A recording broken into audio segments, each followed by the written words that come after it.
Polling కు రాష్ట్ర ఎన్నికల సంఘం ఏర్పాట్లు పూర్తి చేసింది.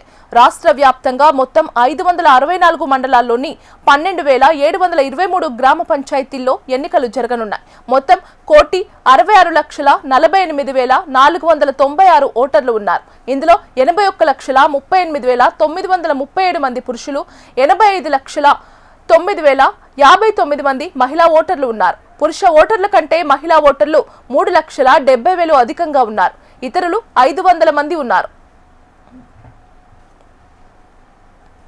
తొలి విడతలో 189 మండలాల్లోని 4,235 గ్రామ పంచాయతీలకు ఎన్నికలు జరగనున్నాయి.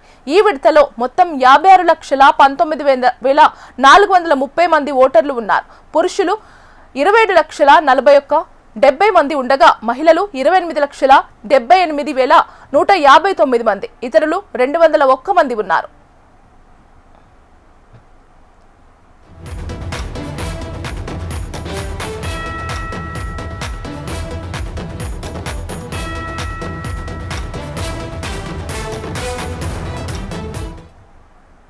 రెండో దశలో అత్యధికంగా 193 మండలాల్లోని 4,331 పంచాయతీల్లో 38,350 వార్డులకు ఎన్నికలు జరగనున్నాయి. రెండో విడతల 57,22,665 మంది ఓటర్లు ఉన్నారు. పురుషులు 27,96,006 మంది, మహిళలు 29,26,506 మంది, ఇతరులు 153 మంది ఉన్నారు. మూడో విడతలో 182 మండలాల్లోని 4,157 సర్పంచ్ స్థానాలు, 36,452 వార్డుల్లో ఎన్నికలు జరుగుతున్నాయి.